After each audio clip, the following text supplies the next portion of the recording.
पातुं धर्ममधर्ममुत्खनयितुं श्रीभक्तिधर्माङ्गतो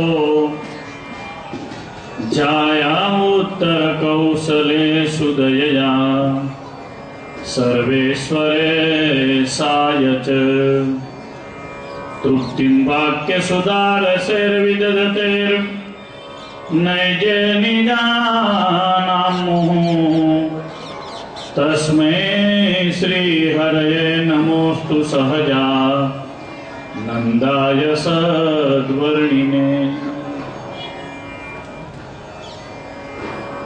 परम कृपाळु परब्रह्म परमात्मा भगवान स्वामीनारायण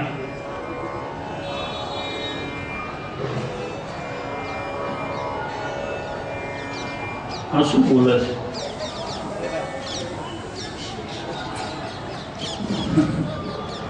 उमरेठ श्रीजी महाराजनी प्रसादीथी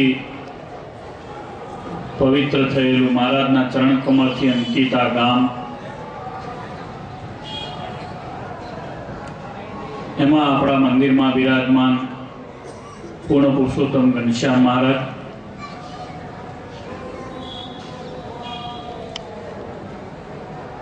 श्रीमद् भागवतजीनी सप्ताह पारायणना वक्ता व्यास स्वरूप व्यासासने विराजमान पूज्य शास्त्री स्वामी हरिगुणदास जी आ मंदिर में रहीने सौ हरिभक्तों माटे आशीर्वादनु केंद्र छे एवा परम पूज्य सद्गुरु रघुवीर चरणदास जी स्वामी,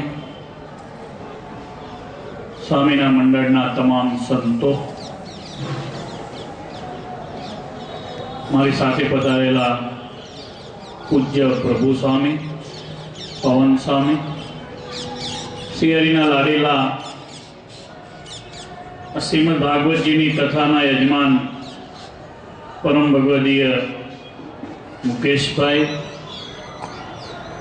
अक्षर निवासी जयंती भाई, अक्षर निवासी गिरीश भाई और एमनो परिवार, उमरेठ गामना सौ उपस्थित विक्रम भाई आदि भाविक भक्तों, भाईओ बहनों, सौने जय स्वामीनारायण। भगवान की दिव्य कथा अहींयाथी चाली रही थी। हरिगुण स्वामी बहुत सरस हृदय थी भगवान की कथा करता था। रामायण की दिव्य कथा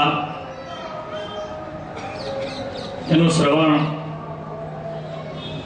के करवानो अमने पण थोड़ो लावो मळ्यो, बहु आनंद थयो। आ दिव्य प्रसंग की पत्रिका पूज्य रघुवीर स्वामी ना संतोए मने आकृंद गाम में उत्तर गुजरात में एक मूर्ति प्रतिष्ठा प्रसंगे आपी थी। त्यारे मैं हरिगुण स्वामी की कथा है एटलू जाण्यु, पत्रिका तो वाँची तरत मूकी दीधी थी, यजमानो जोया नता। 2 दिवस पहला मैसेज आयो हरिगुण स्वामी नो, गुरु आवशो ने, टाइम नो सेटिंग करी अने भगवान की कथा में हरिगुण स्वामी वाँचे छे कथा, जवुं ज छे एम करीने अहींया आव्या। आव्या पछी बहु आनंद थयो। एनी वातना पायामां वात एवी छे के जे यजमानोए कथा कराई छे ने ए यजमान विषे मारे 2-5 वात करवी छे।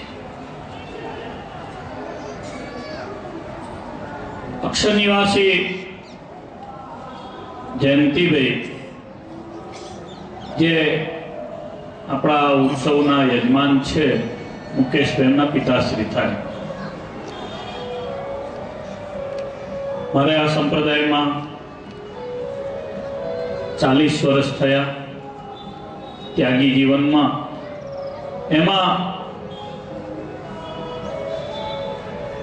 કેટલાક હરિભક્તોને મેં બહુ જ દેવ નિષ્ઠાથી સેવા કરતા જોયા છે. પૈકીના મુકેશભાઈના પિતાજી અક્ષર નિવાસી જયંતિભાઈ હતા.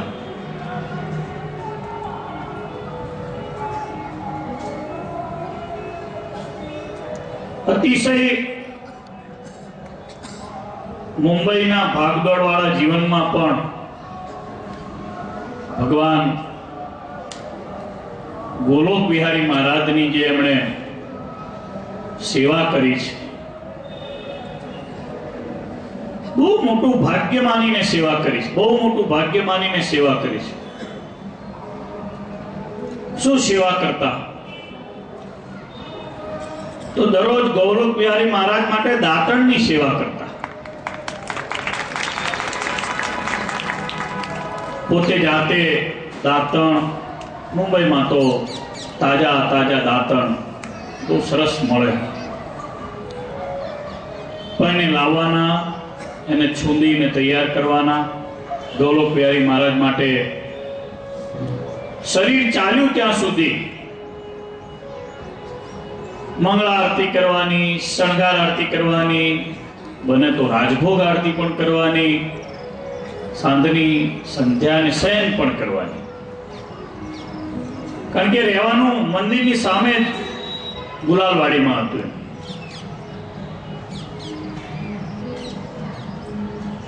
શરીર ચાલ્યું ત્યાં સુધી એમણે ગૌલોક બિહારી મહારાજની સેવા કરી છે. ને એવા ભક્તની પાછળ આ દિવ્ય કથા બેઠી છે. અહીં આવ્યા પછી જ્યારે મેં મુકેશભાઈને, મયુરભાઈ ત્રિવેદી, ભરતભાઈ બધાને જોયા ત્યારે એટલો બધો આનંદ થયો. વાહ, જેના કુટુંબમાં એક ભગવાનનો ભક્ત થાય છે અને 71 પેઢી તરે છે, એવું જે આપણે મહારાજનું વચન સાંભળ્યું છે, વાંચ્યું છે, એ આજે સાર્થક દેખાય છે. પોતે તો એવા ભક્તરાજ હતા, મોટા મોટા સંતોને સેવેલા. પ્રસાદીની પેટી, પ્રસાદીના ચરણાવી, આ બધું મેં એમને ઘેર દર્શન કરેલા છે. એમના મોટા દીકરા હતા ગિરીશભાઈ, બા પણ અવસ્થાવાળા હશે, સભામાં બેઠા હશે. ગિરીશભાઈ પણ એવા હરિભગત હતા. વડતાલની વર્ષો સુધી એમણે પૂનમ ભરી છે. નિષ્ઠાપૂર્વક વડતાલનો સત્સંગ રાખ્યો છે. મુંબઈના સત્સંગમાં મુંબઈના સત્સંગની સેવા કરનારા પાયાના સત્સંગીઓને ખેંચવાની ઘણી સંસ્થાઓએ પ્રવૃત્તિ કરેલી. એની વચ્ચે આ હરિભક્તો મુંબઈ મંદિરના, લક્ષ્મીનારાયણ દેવના, વડતાલના બનીને રહ્યા હતા. એનો આપણને બહુ આનંદ છે. શ્રી મહારાજે સ્થાપેલો આ દિવ્ય સત્સંગ છે, એનો મહિમા એ હૃદયથી સમજ્યા હતા. જ્યાં સત્સંગને દિવ્ય અલૌકિક માની આ સત્સંગનો મહિમા જે રાખે છે, સ્વામિનારાયણ ભગવાન એને અંતકાળે તેડવા માટે આવે છે. આ સત્સંગનો મહિમા અપરંપાર છે. જો સત્સંગનો મહિમા અપરંપાર ન હોય તો ધ્રુવ, પ્રહલાદ, જનક જેવાના ચરિત્રો અહીંયાથી ગવાય નહીં. ગ્રહસ્થ જીવનમાં રહેવા હોવા છતાંય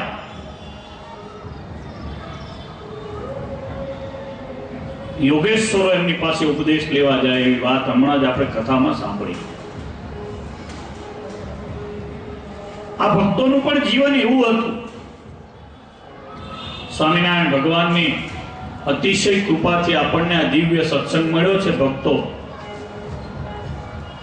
આ સત્સંગ એનો અતિશય મહિમા સમજવો. જે આનો મહિમા સમજીને આ સત્સંગમાં જોડાય છે એ ભગવાનના ધામનો અધિકારી થાય છે. એને ભવ ભટકણ મટી જાય છે. માતાના ઉદરમાં આવવું, ફરી પાછું શરીર સમાપ્ત થાય એટલે બીજા દેહમાં જવું, ભંગાર બેકાર શરીરોમાં આવી અને જન્મ મરણના ચક્રમાં ફસાવાનું કામ આ જીવને ભગવાનના ભજન વિના બધું થતું હોય છે. આપણે જે સત્સંગ ગ્રહણ કર્યો છે, આપણને જે સત્સંગ સહેજે સહેજે મળ્યો છે, વારસામાં મળ્યો છે, સંતોના યોગે કરીને મળ્યો છે, એ તો જીવનું બહુ મોટું સદભાગ્ય સમજવાનું. જે આ સદભાગ્યને સમજે છે એ ભગવાનની કૃપાનો અધિકારી થાય છે. મેં હમણાં જ મારી બાજુમાં પવન સ્વામી બેઠા હતા. મેં એમને કહ્યું કે ત્યાગીના જીવનમાં પણ એવું છે, એવું ને એવું ગૃહસ્થના જીવનમાં છે. મહારાજના વચન પ્રમાણે દેશ, કાળ, ક્રિયા, સંગ, ધ્યાન, મંત્ર અને દીક્ષા, આ 8 વસ્તુઓ, એની વચ્ચે માણસે પોતાના જીવનને સ્થિર બનાવવાનું છે. આ સંપ્રદાયમાં રહ્યા પછી પણ જેણે સત્સંગી તરીકેની દીક્ષા નથી લીધી, સામાન્ય દીક્ષાનો મંત્ર નથી લીધો, તો એ પૂરો સત્સંગી નથી. આ સત્સંગમાં રહ્યા પછી પણ જેણે દેશને નથી સમજ્યો, તો એ પૂરો સત્સંગી નથી. આ સત્સંગમાં રહ્યા પછી પણ જે કાળને નથી સમજ્યો, તે પૂરો સત્સંગી નથી.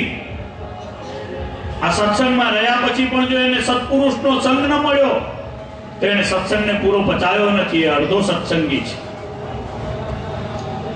આ બધું ધ્યાન રાખીને ચાલવા જેવો આપણને મોકો મળ્યો છે,